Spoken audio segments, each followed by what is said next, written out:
ابن رواحہ رضی اللہ عنہ، جن کو جناب محمد رسول اللہ صلی اللہ علیہ وسلم نے خیبر کی طرف بھیجا تھا کہ جا کر کے وہاں کی فصلوں اور وہاں کے پھلوں کا اندازہ لگائیں کہ اس میں زکوٰۃ کتنی واجب ہوگی اور کتنا ان سے وصول کیا جائے گا۔ خیبر کے یہودیوں نے سوچا کہ لاؤ یہ صحابی عبداللہ ابن رواحہ رضی اللہ عنہ جو آئے ہیں ان کو کچھ رشوت دے دیا جائے تاکہ اندازہ لگاتے ہوئے کچھ نرمی کریں اور کچھ ہم کو چھوڑ دیں، اور تاکہ اس طرح سے ہم جو ہے اپنا حق سے زیادہ وصول کر لیں۔ عبداللہ ابن رواحہ رضی اللہ عنہ کے پاس گئے، دیکھیے عدل کی بات کہ انہوں نے کہا سن لو اے یہودیوں، میں جس شخص کے پاس آیا ہوں وہ میرے نزدیک سب سے زیادہ محبوب شخص ہے، جناب محمد رسول اللہ صلی اللہ علیہ وسلم سے زیادہ محبوب ایک مسلمان کے نزدیک اور کون ہو سکتا ہے؟ انہوں نے کہا میں سب سے محبوب کے پاس سے آیا ہوں اور سب سے مقبول کے پاس آیا ہوں، یہودیوں سے زیادہ قابل نفرت میرے نظر میں کوئی نہیں ہے، لیکن تمہاری نفرت اور نبی پاک صلی اللہ علیہ وسلم کی محبت یہ مجھے اس بات پر آمادہ نہیں کرتی کہ میں تمہارے ساتھ انصاف نہ کروں،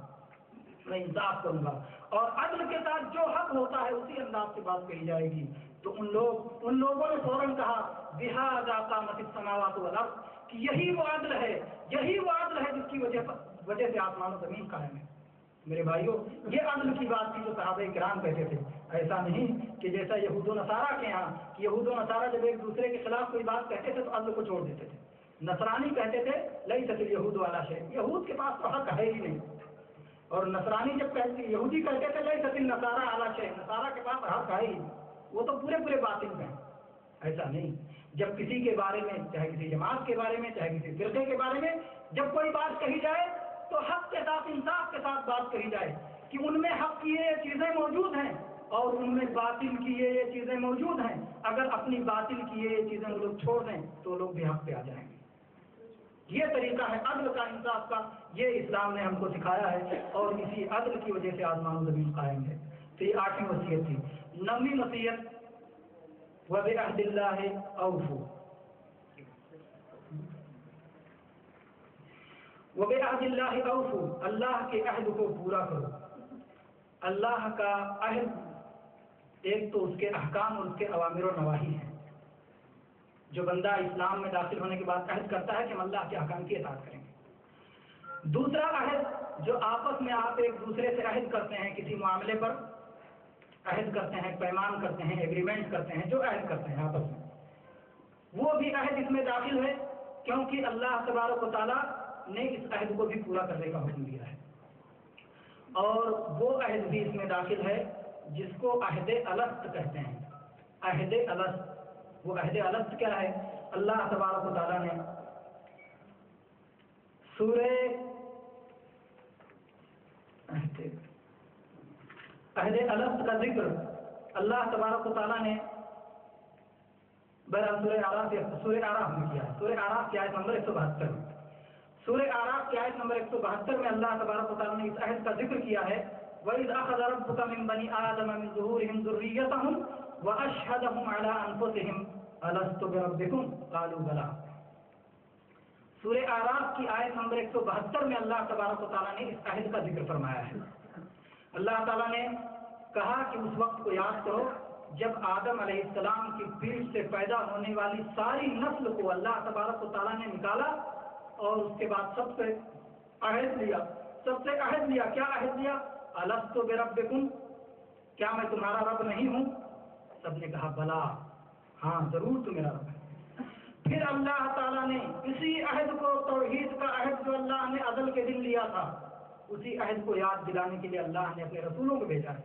اپنے فرشتوں کے ذریعے اللہ اپنا پیغام اور اپنی کتابیں بندوں پر نازل کی ہیں رسولوں کے واسطے سے، اسی عہد کو یاد دلانے کے لیے۔ آج اگر کوئی شخص یہ کہنے لگے کہ وہ عہد تو ہم کو یاد نہیں آتا، وہ عہد تو ہم بھول چکے ہیں، جو عہد ہم نے روز ازل میں اللہ سے کیا تھا کہ اللہ تو ہی ہمارا رب ہے، وہ عہد ہم آج بھول چکے ہیں۔ کوئی یہ بات اگر کہنے لگے اور کہے کہ بھول چوک میں تو پکڑ ہے نہیں، اس لیے ہماری معافی ہے، اگر شرک کرتے رہیں تو معافی ہے، تو میرے بھائیوں یہ بات ان کی درست نہیں ہے۔ اور ان سے ایسے آدمی کو بتاؤ کہ بہت ساری باتیں تم کو یاد نہیں رہتی ہیں، لیکن اس کے باوجود تمہاری اس پر گرفت ہوتی ہے۔ اگر تم نہیں، جیسے مثال کے طور پر آپ کو اپنی تاریخ ولادت نہیں یاد نہیں ہے، کب آپ پیدا ہوئے، لیکن آپ کو معتبر لوگوں نے بتایا کہ آپ فلاں سن میں فلاں تاریخ کو فلاں دن پیدا ہوئے، تو آپ اس کا اقرار اور اعتراف کرتے ہیں کہ ہاں ہم کو جو ہے واقعی بعد میں کہتے ہیں ہم فلاں سن میں پیدا ہوئے، ہم فلاں سن میں پیدا ہوئے، جبکہ آپ کو یاد نہیں ہے کہ کب پیدا ہوئے ہیں۔ اسی طرح سے اگر کوئی شخص ایسا کہے کہ مجھے نہیں یاد ہے کہ میری ماں کون ہے، اور اپنی ماں کے ساتھ وہ حسن سلوک نہ کرے، اور وہ کسی اور کو اپنی ماں بتائے، اپنی ماں کو اس سے دوری اختیار کرے، تو لوگ کہیں گے یہ تو انتہائی بدترین آدمی ہے کہ جو اس کی ماں ہے اس کے ساتھ نہیں حسن سلوک کرتا ہے، اس کا حق ادا نہیں کرتا۔ وہ کہے بھائیو مجھے یاد نہیں ہے کہ میں اسی سے پیدا ہوا ہوں، یہی میری ماں ہے، مجھے یاد نہیں ہے، تو لوگ کیا کہیں گے؟ کہیں گے پرلے درجے کا بیوقوف اور احمق آدمی ہے۔ جب تجھ کو پورے عوام بتا رہے ہیں کہ تو اسی سے پیدا ہوا ہے، تو پھر اس کو اپنی ماں کیوں نہیں سمجھتا؟ اسی پر پوری دنیا چلتی ہے۔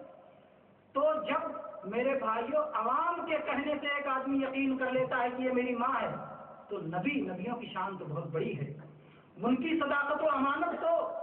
دنیا کا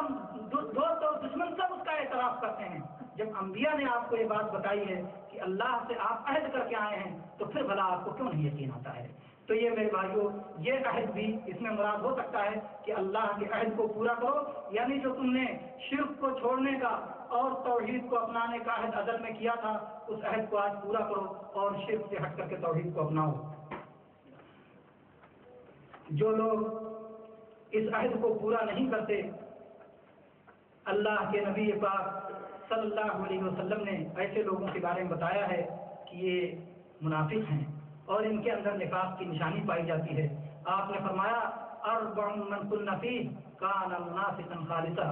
ومن کان فیہ خصلۃ منہن کان فیہ خصلۃ من النفاق حتی یدعها، کہ جس کے اندر 4 چیزیں ہوں گی وہ خالص منافق ہوگا، یعنی عملی نفاق، عملی طور پر خالص منافق ہوگا۔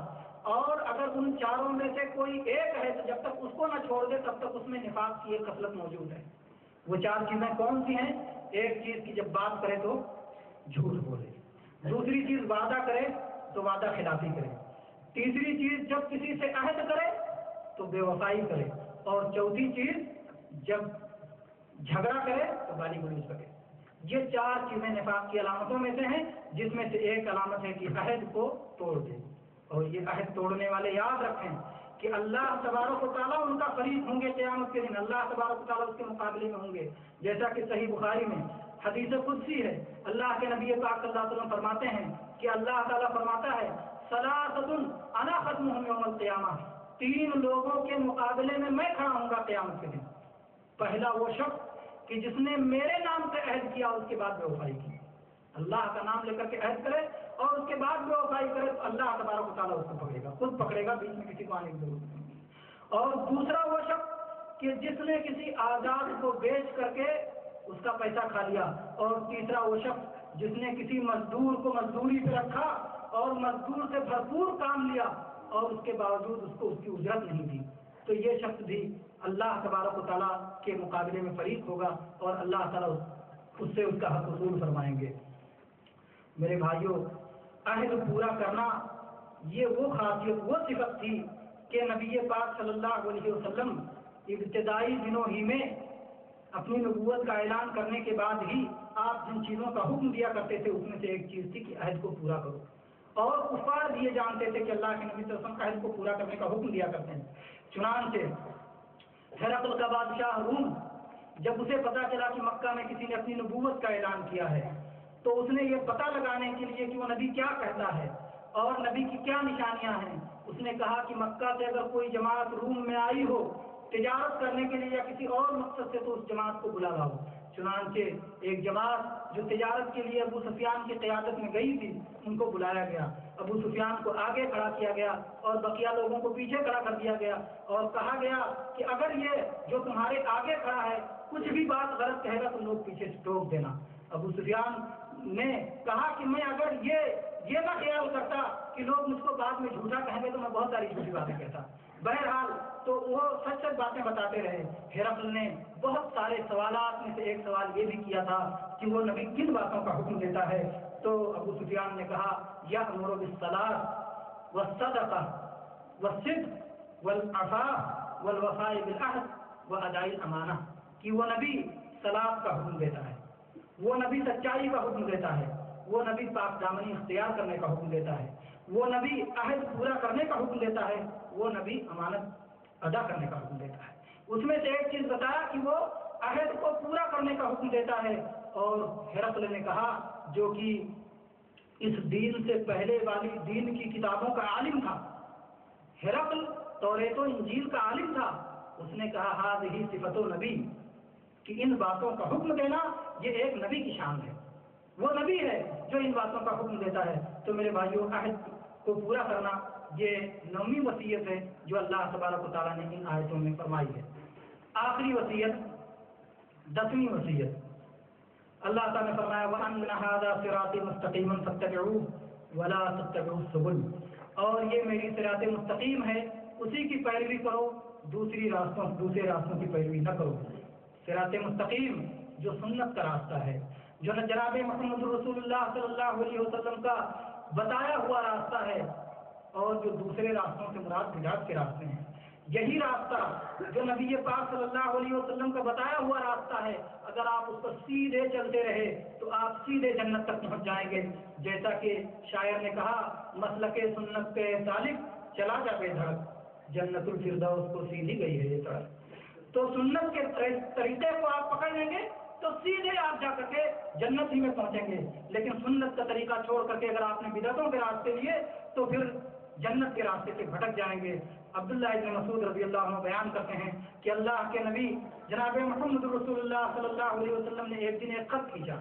ایک لکیر کھینچی سیدھی سی، اور اس کے بعد کہا ھذا سبیل اللہ مستقیمہ، یہ اللہ کی صراط مستقیم ہے، اور اس کے بعد اس کے دائیں اور بائیں چند لکیریں کھینچی، کچھ لکیریں آپ نے دائیں کھینچ دی، کچھ لکیریں آپ نے اس کے بائیں کھینچ دی، اور آپ نے کہا کہ یہ سب شیطانی راستے ہیں، اور شیطان اس پر بیٹھ کر کے بلاتا رہتا ہے، تم لوگ اس سیدھے راستے کو تھام لو، ان راستوں پر نہ جاؤ، ورنہ یہ راستے تمہیں سیدھے راستے سے بھٹکا دیں گے۔ اور اللہ کے نبی پاک صلی اللہ علیہ وسلم نے اسی بات کی خصوصی وصیت بھی کی ہے۔ یہ تو قرآن پاک میں صراط مستقیم پہ رہنے اور سنت اور کتاب و سنت کو اپنانے کی وصیت کی گئی، اللہ کے نبی صلی اللہ علیہ وسلم نے خصوصی وصیت بھی اس کی ہے، جیسا کہ ارباز بن ساریہ رضی اللہ عنہ بیان کرتے ہیں، کہتے ہیں کہ اللہ کے نبی پاک صلی اللہ علیہ وسلم نے ایک دن نصیحت کی، آپ نے واز کہا، اور اس طرح سے واز کہا کہ ہمارے آنکھوں سے آنسو بہ پڑے، اور دردناک واز، آپ جو ہے ہم لوگوں کے دل میں ڈر پیدا ہو گیا، دل دہل گئے، آنکھوں سے آنسو بہنے لگے۔ ہم نے کہا کہ اللہ کے رسول صلی اللہ علیہ وسلم ایسا لگتا ہے کہ یہ تو کسی رخصت کرنے کے والے کی وصیت ہو، لہذا آپ ہمیں کچھ وصیت کر جائیے۔ تو آپ ہم سے کیا عہد کر رہے ہیں، کیا وصیت کر رہے ہیں؟ اللہ کے نبی پاک صلی اللہ علیہ وسلم نے ارشاد فرمایا کہ میں نے تم کو ایک روشن شاہراہ پہ چھوڑا ہے۔ اللہ کے نبی صلی اللہ علیہ وسلم نے جب اس امت کو چھوڑا ہے تو اس وقت پوری شاہراہ مکمل اور روشن تھی، ایج پیج نہیں تھا، الجھاؤ نہیں تھا کہ بعد میں آنے والے لوگ اس کو صحیح کریں، نہیں۔ اللہ کے نبی صلی اللہ علیہ وسلم جب اس دنیا سے گئے تو اس وقت روشن شاہراہ پہ اور دین کو مکمل کر کے گئے تھے۔ آپ نے کہا اس کی رات بھی دن کی طرح روشن ہے، اس سے وہی لوگ مڑیں گے جنہوں نے ہلاکت کو خود اپنے لیے اختیار کر لیا ہو، جو بربادی چاہتے ہوں وہی اس راستے کو چھوڑیں گے۔ اور دیکھو تم لوگ میرے بعد اگر زندہ رہے تو بڑا اختلاف دیکھو گے۔ تو جو فعلیکم بما عرفتم من سنتی وسنت الخلفاء الراشدین المہدیین، تو تم لوگ میری جس سنت کو صحیح جاننا، یعنی صحیح سنتوں کو، یہ نہیں کہ سنت کے نام پہ جو بھی ڈھکوسلے بیان کر دیے جائیں، جو سنتیں صحیح سنتیں اللہ کے نبی پاک صلی اللہ علیہ وسلم سے ثابت ہیں وہ سنتیں، اور خلفائے راشدین کی سنتیں، ان کو مضبوطی سے پکڑ لینا، دانت سے پکڑ لینا مضبوطی کے ساتھ، چھوٹنا نہ پائے۔ اور دیکھو دین میں نئی ایجاد کی ہوئی چیزوں سے دور رہنا، بچے رہنا، کیونکہ جو چیز نئی ایجاد کی جاتی ہے اس کا نام بدعت ہے، اور ہر بدعت گمراہی ہے۔ یہ اس معنی کی روایت سنن ابن ماجہ میں بھی ہے اور ترمذی میں بھی ہے اور صحیح روایت ہے۔ اور میرے بھائیوں، سنت اور بدعت کا فرق نہایت واضح ہے، لیکن اس کے باوجود بھی لوگ دھوکہ کھا جاتے ہیں۔ بدعت وہ نئی چیزیں ہیں جو دین کے نام پر دین میں ایجاد کی جائیں، ثواب کے مقصد سے دین میں ایجاد کی جائیں، جس کا نبی پاک صلی اللہ علیہ وسلم کے زمانے میں کوئی وجود نہیں تھا، صحابہ کرام کے زمانے میں کوئی وجود نہیں تھا، اور نہ ہی کوئی رکاوٹ تھی ان چیزوں میں نہ ہی کوئی رکاوٹ تھی، اس کے باوجود آپ نے نہیں کیا، تو ایسے کام دین کے نہیں ہو سکتے ہیں۔ بھلے آدمی اس کو دین اور نیکی کا کام سمجھے۔ اس کو ایک مثال سے بیان کر کے اور پھر اپنی بات کو میں مکمل کرتا ہوں۔ امام مالک رحمۃ اللہ علیہ جو کہ 4 مشہور فقیہ ائمہ میں سے ایک ہیں اور محدثین میں سے بہت بڑے محدث ہیں، اور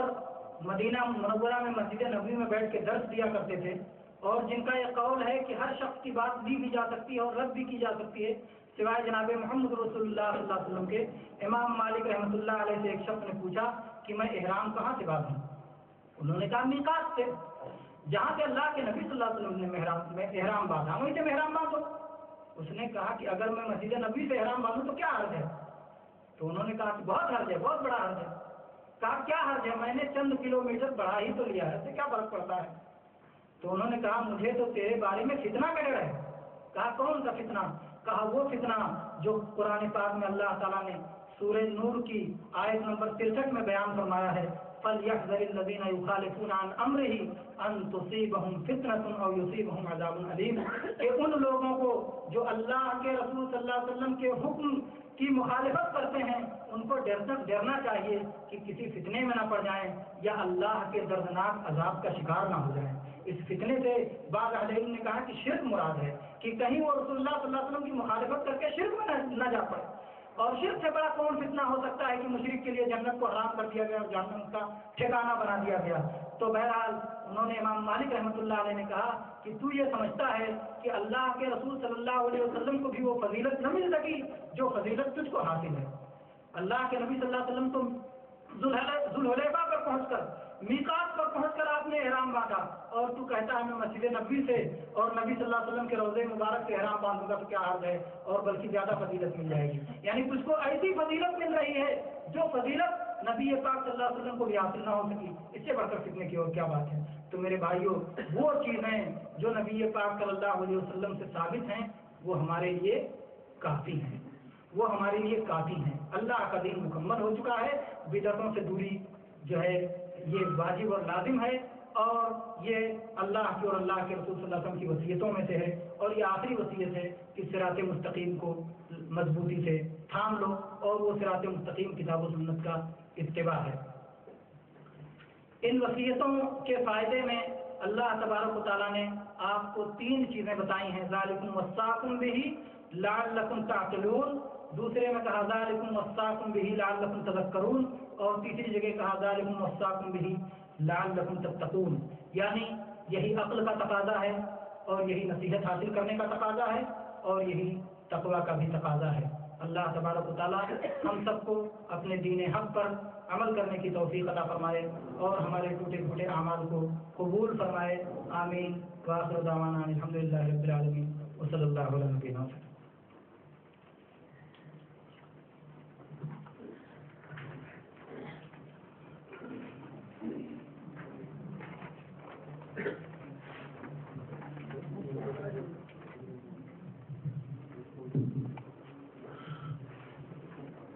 یہ تھیں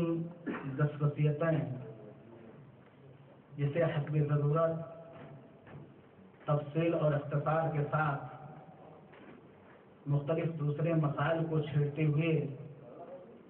فضیلت الشیخ عبدالہادی مدنی حفظہ اللہ بیان کر رہے تھے، اور جن 10 وصیتوں کے اندر قرآنی آیات اور احادیث نبویہ کی روشنی میں اور بہت ساری مفید باتیں ہمارے اور آپ کے سامنے رکھی گئیں، وہ یقیناً اس بات کی ضرورت کی متقاضی تھی کہ ان کا ذکر ہمارے اور آپ کے سامنے چھیڑا جائے۔ بہت ساری ایسی باتیں بھی ہمارے سامنے آئیں جو موجودہ دور کے مسلم معاشرے میں بھی پائی جاتی ہیں، شاید کہ ہم لوگوں نے غور سے اسے سنا ہوگا اور مکمل طریقے سے انشاءاللہ العزیز اس پر عمل کرنے کی کوشش کریں گے، اس لیے کہ تقریروں کا سن لینا کمال نہیں ہے، بلکہ ان نورانی بیانات کو غور سے سمجھنا اور اس پر عمل کرنا یہ ہمارا ایمانی تقاضا ہے۔ اور یقین جانیں جتنی باتیں ہم تک اور آپ تک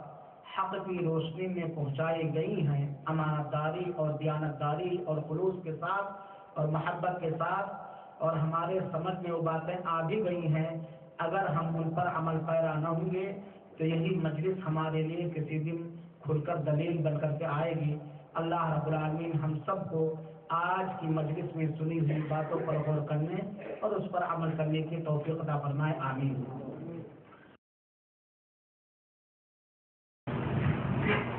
السلام علیکم ورحمۃ اللہ وبرکاتہ۔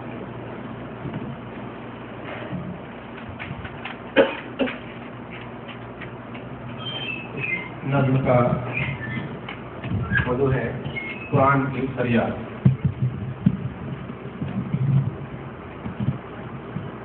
تاکوں میں سجایا جاتا ہوں، آنکھوں سے لگایا جاتا ہوں، تاکوں میں سجایا جاتا ہوں، آنکھوں سے لگایا جاتا ہوں، تعویذ بنایا جاتا ہوں، دو دو کے پلایا جاتا ہوں، تعویذ بنایا جاتا ہوں، دو دو کے پلایا جاتا ہوں، جدن حریر اور ریشم کے اور پھول ستارے چاندی کے، اور پھول ستارے چاندی کے، پھر عطر کی بارش ہوتی ہے، پھر عطر کی بارش ہوتی ہے، خوشبو میں بسایا جاتا ہوں، پھر عطر کی بارش ہوتی ہے، خوشبو میں بسایا جاتا ہوں، جس طرح سے طوطا مینا کو کچھ بول سکھائے جاتے ہیں، کچھ بول سکھائے جاتے ہیں، اس طرح پڑھایا جاتا ہوں، اس طرح پڑھایا جاتا ہوں، اس طرح سکھایا جاتا ہوں، اس طرح پڑھایا جاتا ہوں، اس طرح سکھایا جاتا ہوں، جب قول قسم لینے کے لیے تکرار کی نوبت آتی ہے، تکرار کی نوبت آتی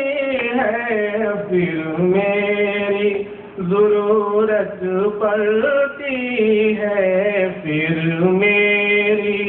ضرورت پڑتی ہے، ہاتھوں پہ اٹھایا جاتا ہوں، پھر میری ضرورت پڑتی ہے، ہاتھوں پہ اٹھایا جاتا ہوں، دل سوز سے خالی رہتے ہیں،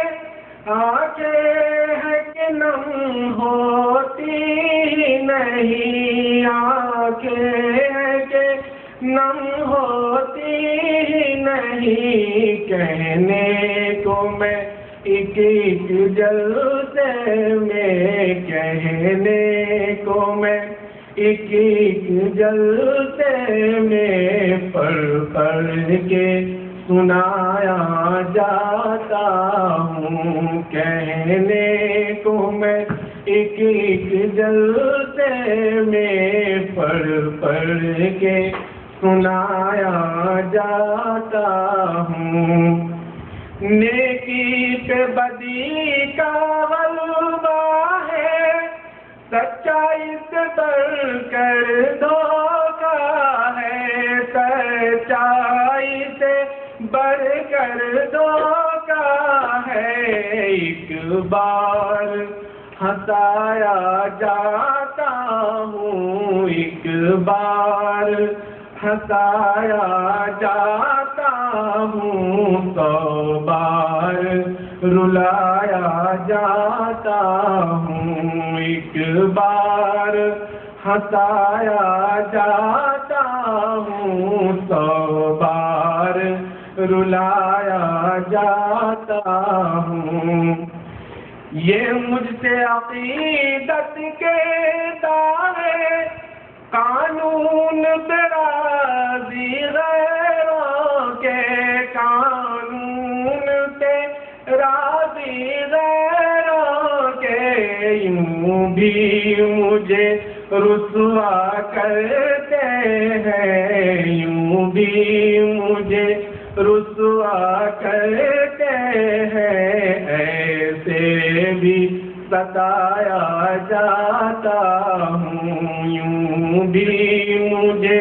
رسوا کرتے ہیں، ایسے بھی ستایا جاتا ہوں۔ کس بزم میں مجھے تو بار نہیں، کس عرس میں میری دھوم نہیں، کس عرس میں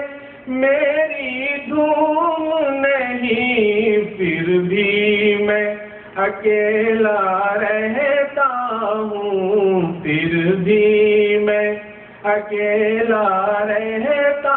ہوں۔ مجھ سا بھی کوئی مظلوم نہیں، پھر بھی میں اکیلا رہتا ہوں۔ مجھ سا بھی کوئی مظلوم نہیں، تاکوں میں سجایا جاتا ہوں، آنکھوں سے لگایا جاتا ہوں۔ السلام علیکم۔